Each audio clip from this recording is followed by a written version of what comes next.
कुछ साल पहले की बात है। एक नगर में एक सेठ रहता था जिसका नाम रामचंद था, जो कि बहुत ही धनवान व्यक्ति है।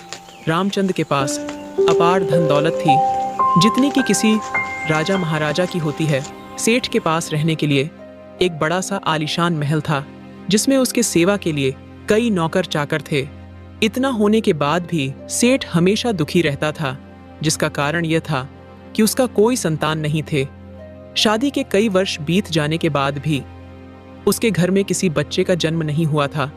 एक दिन सेठ रामचंद की पत्नी रीमा सेठ रामचंद से कहने लगी, सुनिए जी, मैंने सुना है हमारे नगर के बाहर कुछ दूरी पर बहुत ही बड़े विद्वान महात्मा जी आकर ठहरे हुए हैं। वह लोगों की समस्याएं दूर करते हैं, शास्त्रों और वेदों के। वे महान ज्ञाता है और वह एक त्रिकालदर्शी है। उन्हें भूतकाल, भविष्यकाल और वर्तमान काल का ज्ञान है। यहाँ तक कि वह लोगों को अपना भविष्य भी देखकर बताते हैं। और आज तक उन्होंने जितने भी लोगों का भविष्य बताया है, सभी बातें बिल्कुल सही निकलती हैं। मुझे तो ये भी पता चला है कि उन महात्मा जी के पास दूर दूर से लोग अपनी समस्या लेकर आते हैं और महात्मा जी उनके समस्याओं को समाधान करते हैं। क्यों ना हम दोनों भी उस महात्मा जी के पास होकर आए। रामचंद पहले से ही संतान न होने के कारण वे काफी परेशान रहते थे। उसने अपने पत्नी के कहने पर महात्मा जी के पास जाने का फैसला कर लिया।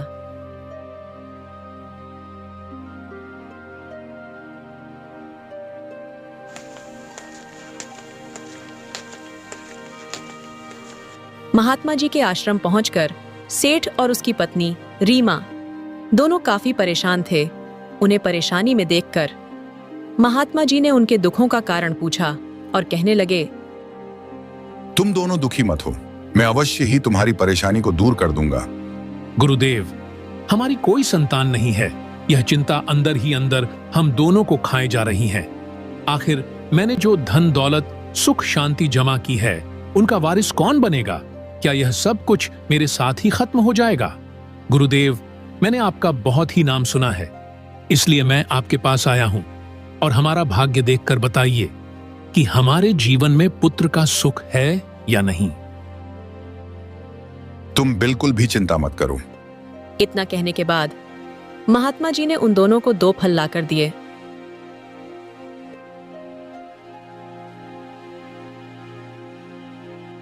इन दोनों फलों को आप दोनों पति पत्नी खा लीजिएगा।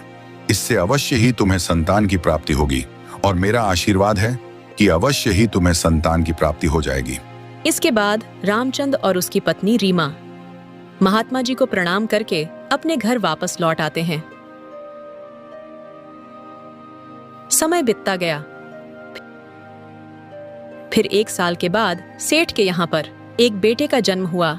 अपने बेटे के जन्म पर पति पत्नी दोनों बहुत ही खुश थे। रामचंद ने अपने पत्नी रीमा से कहा, अरे भाग्यवान, मैं सोच रहा था कि क्यों ना उस महात्मा को बुलाकर उसकी सेवा करें। हाँ जी, आपने बिल्कुल सही कहा। मैं भी यही सोच रही थी। आखिर उसके वजह से ही हमारे घर में खुशियां आई हैं। फिर सेठ अपने घर आने का नेवता भेज दिया। जब महात्मा जी सेठ के घर आए तो सेठ ने उसकी खूब सेवा की।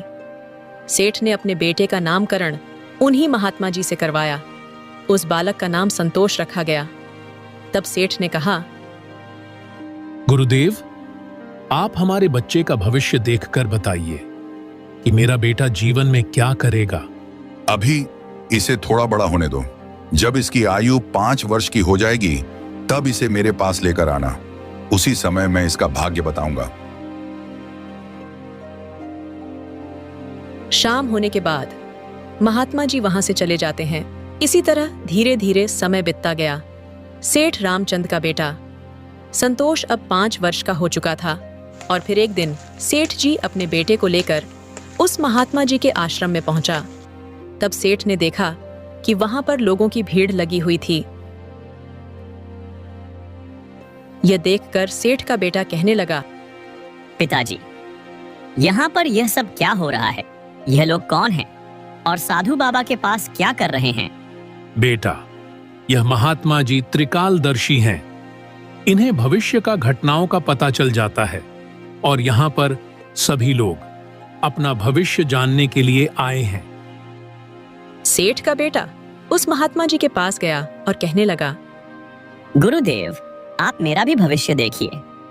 छोटे बालक की बात सुनकर पहले तो महात्मा जी ने मना कर दिया, लेकिन फिर उसके जिद करने पर वह उसके बात को मान गए और उस बालक से कहने लगे, बेटा, तुम मेरे सामने बैठ जाओ, मैं तुम्हारा भाग्य देखकर बताता हूँ।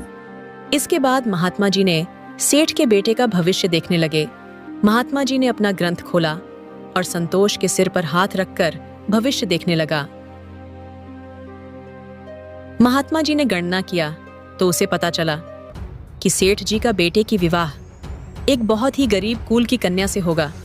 जब महात्मा जी ने यह देखा तो वह सोचने लगे, अब क्या होगा? ये बच्चा तो बहुत ही ऊंचे खानदान का वारिस है और इसका विवाह एक गरीब के लड़की से होगा। महात्मा जी ने ये बात रामचंद्र को बता दी तो ये बात सुनने के बाद सेठ कहने लगा, मैं ऐसा नहीं होने दूंगा। पूरे नगर में मुझसे ज्यादा धनवान व्यक्ति कोई नहीं है।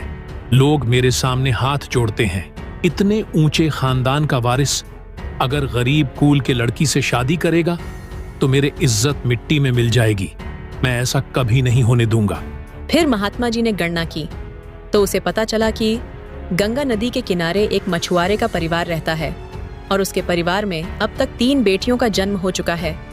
मछुआरे का तीसरे नंबर की कन्या, उसकी उम्र सिर्फ 9 महीने है। उस कन्या का नाम उस मछुआरे ने पूनम रखा है। सेठ के बेटे का विवाह उसी लड़की से होगा, ऐसा सेठ के बेटे के भाग्य में लिखा है। यह सब कुछ महात्मा जी ने सेठ रामचंद्र को बता दिया। तब सेठ रामचंद्र सोचने लगा, मैं अपने बेटे का भाग्य अवश्य ही बदल दूंगा और मैं ऐसा करने में सक्षम भी हूं। जब मैं अपने बेटे का भाग्य को जान लिया है तो इसे मैं बदल भी सकता हूं। फिर सेठ रामचंद्र कहने लगा, गुरुदेव, मैं भी देखता हूं कि भाग्य बड़ा है या फिर मैं बड़ा हूं। और इस तरह वह सेठ विधि के विधान को बदलने के लिए चल पड़ा। फिर अगले ही दिन उस सेठ ने एक साधु का वेश धारण किया और चलते चलते उस मछुआरे के घर पहुंच गया। जब मछुआरे ने देखा कि एक महान साधु बाबा उसके दरवाजे पर खड़ा है तो मछुआरे ने साधु बना सेठ का बड़ा ही आदर सत्कार किया और कहने लगा, मुझ गरीब के कुटिया में आप पधारे, यह तो मेरे लिए सौभाग्य की बात है। मछुआरे, मैं तुम्हारे पास एक खास उद्देश्य से आया हूँ। मैं जानना चाहता हूँ कि क्या तुम्हारे घर पर कोई 9 महीने की एक छोटी कन्या है? हाँ गुरुदेव, मेरी सबसे छोटी बेटी 9 महीने की है। क्या? तो फिर उसका नाम पूनम है? हाँ गुरुदेव, उसका नाम पूनम है। मछुआरे, मेरे गुरु एक त्रिकालदर्शी है। मैं उन्हीं के कहने पर मैं यहाँ पर आया हूँ क्योंकि उन्हें मालूम है कि तुम्हारे ऊपर एक घोर संकट आने वाला है। जब तक तुम्हारी सबसे छोटी बेटी तुम्हारे घर पर रहेगी तब तक तुम्हें पुत्र की प्राप्ति नहीं हो सकती है। तुम अपने घर की आंगन में अपने बेटे को खेलते हुए देखना चाहते हो तो तुम्हें अपनी सबसे छोटी बेटी को अपने घर से दूर करना होगा। साधु बाबा की ऐसी बातें को सुनकर मछुआरा कहने लगा, अभी तो मेरी बेटी छोटी सी कन्या है, वह तो सिर्फ 9 महीने की है। ऐसे हालात में मैं भला उनको कहाँ छोड़ सकता हूँ? अरे मछुआरे, जब मैं तुम्हें यह सब कुछ बता सकता हूँ तो मैं तुम्हारा मदद भी कर सकता हूँ। बात असल में यह है कि मेरा कोई संतान नहीं है। तुम ऐसा करो कि अपनी छोटी बेटी को मुझे सौंप दो। मैं उसका पालन पोषण करूंगा और जब वह बड़ी हो जाएगी तब मैं उसका विवाह एक बहुत ही योग्य लड़के से कर दूंगा। और इस तरह वह मछुआरा साधु बने हुए सेठ की बातों में आ जाता है और पुत्र पाने की इच्छा में अपनी नवजात कन्या को उस साधु को सौंप देता है।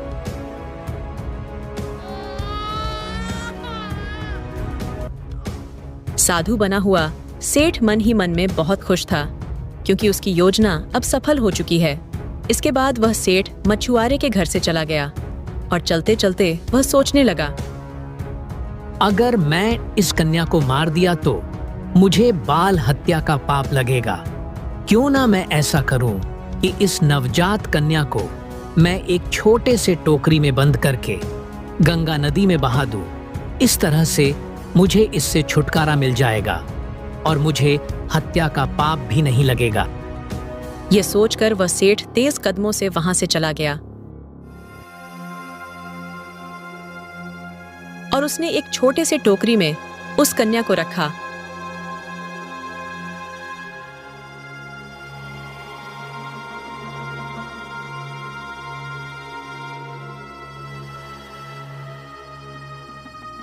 और गंगा नदी में बहा दिया।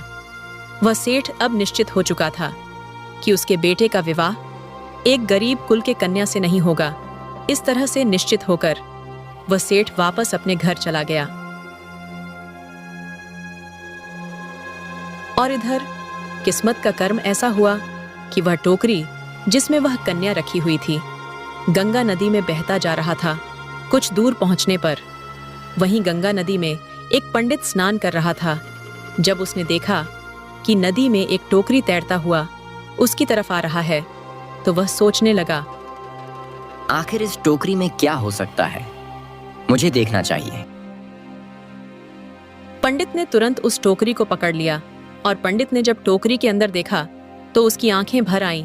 उसके अंदर एक छोटी सी कन्या थी। असल में वह पंडित निसंतान था, उसका कोई भी औलाद नहीं थी। पंडित रोज गंगा मैया से यही प्रार्थना करता था कि उसके घर पर कोई संतान हो जाए। जब उस टोकरी में उस छोटी सी बच्ची को देखा तो उसके मन में गंगा मैया के प्रति और भी ज्यादा प्रेम हो गया। गंगा मैया ने मेरी प्रार्थना स्वीकार कर ली है। पंडित ने यह फैसला कर लिया था कि वह इस बच्ची को अपने घर ले जाएगा और अपनी बेटी की तरह उसका पालन पोषण करेगा। इसके बाद वह पंडित खुशी खुशी उस बच्ची को लेकर अपने घर पहुंच गया। घर पहुंचकर जब उसने छोटी सी कन्या को अपनी पत्नी को दिखाया तो छोटी सी कन्या को देखकर वह बहुत ही ज्यादा खुश हुई और पूछने लगी, ये बच्ची कौन है? तभी पंडित बोला, भाग्यवान, मैं रोज गंगा मैया से यह प्रार्थना करता था कि हमारे यहाँ पर कोई संतान हो जाए। देखो, आज गंगा मैया ने हमारी विनती सुन ली और यह कन्या उन्हीं का दिया हुआ उपहार है। अब हम दोनों मिलकर इसका पालन पोषण करेंगे। अब से यह हमारी बेटी है। और फिर पंडित और उसकी पत्नी बड़े ही प्यार से उस कन्या का पालन पोषण करने लगे। बच्ची को किसी भी चीज की कोई कमी नहीं होने दी। समय धीरे धीरे बीतता गया और कुछ ही वर्षों में उस बच्ची की आयु अब विवाह के योग्य हो चुकी थी। और फिर एक दिन पंडित की पत्नी पंडित से कहने लगी, सुनिए जी, अब हमारी बेटी शादी के लायक हो गई है। आपको इसके लिए विवाह का कोई चिंता है या नहीं? मेरी मानिए तो जल्दी से जल्दी कोई अच्छा सा लड़का ढूंढकर हाथ पीले करवा दीजिए। भाग्यवान, तुम बिल्कुल ठीक कह रही हो। बेटियां कितनी जल्दी बड़ी हो जाती हैं, पता ही नहीं चलता है। लेकिन तुम चिंता मत करो, मैं आज से ही इसके लिए एक अच्छे लड़के की तलाश शुरू करता हूँ। तुम देखना, मैं अपनी बेटी के लिए ऐसा लड़का ढूंढ लूंगा जहां पर यह रानी बनकर राज करेगी। और फिर पंडित अपनी बेटी के लिए एक अच्छे वर की तलाश करने लगा। इस काम के लिए वह आसपास के कई गांव में गया, लेकिन बात नहीं बनी, क्योंकि उसे अपनी बेटी के लिए एक योग्य, शिक्षित और धनवान लड़के की तलाश थी। वह ऐसा खानदान ढूंढ रहा था जिनके पास धन दौलत की कोई कमी ना हो। और फिर चलते चलते वह एक दिन उसी नगर में जा पहुंचा जहां पर सेठ रामचंद रहता था। पंडित, जो कि अपनी बेटी के लिए एक अच्छे लड़के का तलाश कर रहा था, उसने वहां के लोगों से पूछा, क्यों भाई, तुम्हारे नगर में विवाह के लायक कोई अच्छा लड़का है या नहीं? क्योंकि मैं एक बेटी का पिता हूँ और अपनी बेटी के लिए एक अच्छा रिश्ता ढूंढ रहा हूँ और अपनी बेटी का रिश्ता बहुत ही अच्छे खानदान में करना चाहता हूँ। तभी वहां के लोगों ने बताया कि नगर का सेठ रामचंद का बेटा, जिसका नाम संतोष है, वह भी विवाह के लायक हो चुका है। हाँ पंडित जी, हमारे नगर में सेठ रामचंद का बेटा संतोष विवाह के लायक हो चुका है। तुम पंडित हो और ऊंचे कुल के भी हो, तुम्हें अवश्य ही सेठ रामचंद के घर जाकर सेठ जी से मिलना चाहिए। पंडित सेठ का घर ढूंढते हुए सेठ रामचंद का घर जा पहुंचा। जब वह पंडित सेठ रामचंद्र से मिला तो कहने लगा, सेठ जी, मैं जाति से एक ब्राह्मण हूँ और मेरी बेटी विवाह का योग्य हो चुकी है। क्या आप अपने बेटे संतोष का विवाह मेरी पुत्री से करना पसंद करोगे? सेठ रामचंद को जब इस बात का पता चला कि एक ऊंचे कुल का ब्राह्मण खुद चलकर उसके बेटे के लिए रिश्ता लेकर आया है, तो सेठ रामचंद मन ही मन में बहुत ही खुश हुआ और सोचने लगा, कहाँ मेरे बेटे का भाग्य में एक गरीब मछुआरे खानदान की लड़की थी और कहाँ ऊंचे कुल का ब्राह्मण खुद मेरे बेटे के लिए रिश्ता लेकर आया है। सेठ तुरंत ही इस विवाह के लिए तैयार हो गया। जल्दी से ही विवाह की तिथि तय कर दी गई और पंडित की बेटी, जिसका नाम पूनम था, उसका विवाह संतोष से हो गया। अब वह सेठ रामचंद सोच रहा था, मैंने अपने बेटे का भाग्य बदल दिया। जो महात्मा जी ने कहा था, मैंने उस बात को पलट दिया। लेकिन सेठ को यह नहीं पता था कि विधि के विधान को कोई नहीं मिटा सकता है, और इस तरह से सहयोग से सेठ के बेटे का विवाह उसी कन्या से हो गया जिसे सेठ ने पानी में बहा दिया था। सेठ का बेटा एक सुंदर और सुशील पत्नी पाकर बहुत ही ज्यादा खुश था, और पूनम भी एक योग्य लड़के को अपने पति के रूप में पाकर बहुत ही ज्यादा खुश थी। सेठ रामचंद इस बात से खुश था कि मैं अपने बेटे का भाग्य बदल दिया।